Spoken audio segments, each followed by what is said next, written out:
Jacob A. Berendes é um físico que trabalha na Universidade de Harvard. Eu conheci ele muito recentemente porque ele apareceu num podcast que eu gosto muito, que é o Theories of Everything, que é o podcast que vai mais profundamente para assuntos da física fundamental. E Jacob A. Berendes discutiu nesse podcast a interpretação da mecânica quântica dele, que é um pouco diferente do que as interpretações que a gente conhece, e Jacob acha que ele realmente resolveu os problemas da mecânica quântica. Ele escreveu vários artigos, The Stochastic Quantum Correspondence e The Stochastic Quantum Theory, e mais recentemente, New Prospects for Causally Local Formulation of Quantum Theory. Então, eu gosto muito da mecânica quântica e os fundamentos da mecânica quântica, então eu li esses artigos e vamos agora ver se Jacob A. Berendes realmente está resolvendo todos os problemas da mecânica quântica. E com isso eu digo bem-vindo a massagens cerebrais.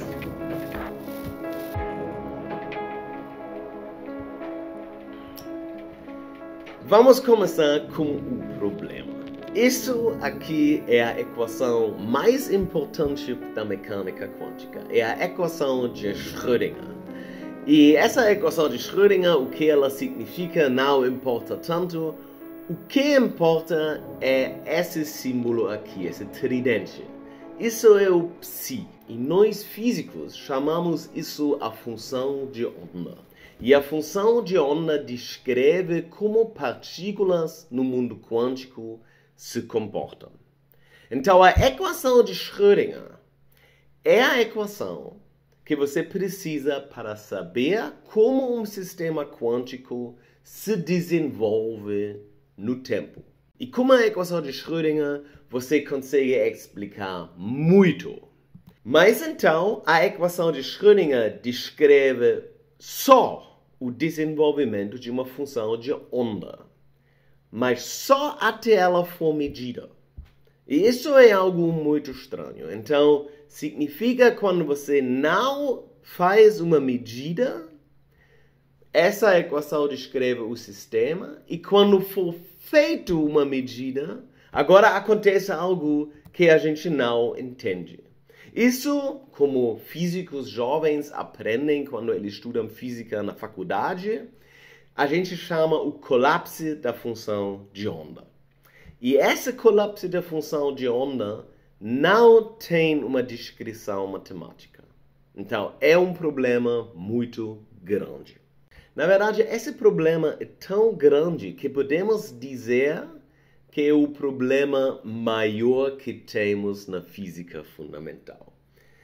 E para mostrar por que esse problema é tão complicado, eu vou aqui mostrar um exemplo que é bem famoso, que se chama o amigo do Wigner.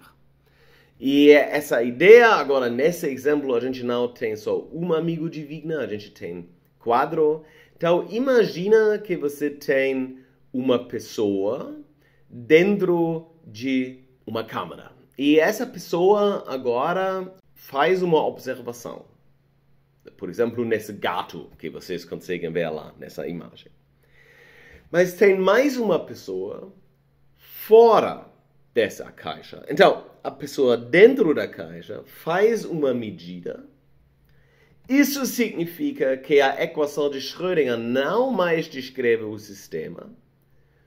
A função de onda colabiu, mas a pessoa fora da câmara ainda não fez uma medida. Então, para essa pessoa, o sistema continua a ser descrita pela equação de Schrödinger. Isso significa que a pessoa fora da câmara vai medir algo diferente do que a pessoa dentro da câmara, e isso seria uma contradição. Nesse exemplo, a gente tem mais 2 pessoas, Einstein e Feynman, que estão em outras câmaras, que uma câmara está dentro da outra, e todos mediriam algo diferente. O sistema para uma pessoa não se comporta mais de acordo com a equação de Schrödinger, enquanto para uma outra ainda se comporta de acordo com a equação de Schrödinger. Isso é uma contradição e contradições na física são um problema. E geralmente a gente diz que existem três possíveis soluções. Então existe uma área da física que a gente chama às vezes Quantum Foundations, fundamentos da mecânica quântica, ou interpretações da mecânica quântica, onde as pessoas principalmente importam sobre o problema da medida. E existem muitas soluções diferentes, muitos físicos inteligentes pensaram sobre esse problema e a gente consegue distinguir entre três tipos de teoria. As teorias primeiras são descrições de colapso de função de onda. Então, isso são interpretações da mecânica quântica onde você tenta criar uma descrição para esse colapso de onda que a gente ainda não tinha.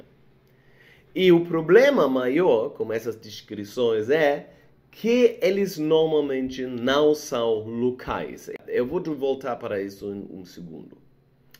A segunda opção se chama muitos mundos. Nesse cenário, todas as possíveis configurações de um sistema realmente são realizadas e o tempo todo o universo se divide num número infinito de novos universos e é completamente coincidencial onde você está, em qual universo você está presente. E a terceira versão é variáveis escondidas. Significa que essa função de onda, que na verdade dá uma probabilidade, não é realmente uma coisa fundamental. Em vez disso, é uma coisa que é fenomenológico, significa a gente não sabe suficiente sobre o mundo para a gente conseguir entender os processos atrás da função de onda e por isso a gente usa a função de onda para descrever a realidade, mas a função de onda em si não existe. O problema com essas variáveis escondidas, de novo, é o mesmo que essas variáveis escondidas geralmente não são locais. Então, o que significa isso? E isso, na verdade, tem a ver com o problema da medida. Aqui eu chamo isso o problema maior da física. Aqui está escrito errado. Seria a não localidade da mecânica quântica e a localidade da relatividade. Eu troquei. Tudo bem. Então, a mecânica quântica em si tem um problema. Porque quando você mede uma partícula, você pode ter uma outra partícula que é influenciada dessa. Imagina que você tinha uma colisão entre duas partículas. Isso significa que eles vão para direções diferentes. Mas a função de onda diz que eles vão para todas as direções no mesmo tempo. Só quando você mede, você vai saber, essa partícula foi para lá. Mas isso significa que essa partícula foi para a direção oposta. Então você aprende algo sobre esse sistema. Significa essa função de onda colabe. Então essa tem que colabar no mesmo tempo, porque é a mesma função de onda. E isso significa que o sistema não é local. Quando acontece algo aqui, imediatamente acontece algo aqui. Não é local. Mas a relatividade de Albert Einstein, que a gente acha é uma teoria muito fundamental, diz que nada pode andar mais rápido do que a velocidade de luz. Nada. Às vezes as pessoas dizem que isso refere só a informações. Não é verdade. Nada pode andar mais rápido do que a velocidade de luz, de acordo com Einstein. Então, a gente tem aqui um desafio. A gente tem duas teorias e as duas teorias fundamentais são contraditórias. Isso é o problema. E ninguém conseguiu resolver isso. A única solução que parece que poderia funcionar são esses muitos mundos. Significa, isso não precisa na localidade. Mas essa solução, a maioria dos físicos acham que é meio louco, que o universo se divide o tempo todo em muitos outros universos e também parece como algo meio estranho. Jacob A. Berendes, então, falou no artigo dele New Prospects of a Causally Local Formulation of Quantum Theory, que a interpretação dele seria local. E a ideia dele é que existem processos que são chamados unistocásticos, que criam esse universo e as interações, esse colapso de função de ondas, parece como algo não local, mas na verdade é local. Então, fundamentalmente, e ele escreve isso aqui embaixo, ele também tem uma teoria de variáveis escondidas, mas ele não diz muito sobre essas variáveis escondidas. Ele diz que eles se manifestam nessas leis unistocásticas e isso faz que no fim o mundo pareça como ela é. Isso também implica que a função de onda não é real, ela vem de um certo modelo matemático que a gente aplica. Isso é uma teoria muito interessante, especificamente porque, como eu entendo ela é super determinista. Eu vou dizer o seguinte, o Jacob Berendes não usa a palavra superdeterminista aqui, mas existem muitos físicos que estão procurando para uma interpretação da mecânica quântica que é superdeterminista. Por que uma teoria desse tipo pode exatamente resolver esse problema de não localidade? Superdeterminista significa que tudo é absolutamente determinado numa maneira tão estrita que nunca pode acontecer um desvio disso e o universo está sempre 100% determinado para o futuro e para o passado. Então, na verdade, tudo é igualmente real. Isso agora é muito superficial, mas tudo bem. Então, eu acho essa ideia muito legal, mas eu dei uma lida sobre Jacob Berendes. Ele é um físico e um filósofo. Eu vou dizer o seguinte, eu acho que se um físico ou um filósofo vão resolver esse problema da mecânica quântica, tem que ser uma pessoa que faz essas duas coisas, e ele faz essas duas coisas. Ele até escreveu um outro artigo que se chama Can Magnetic Forces Do Work?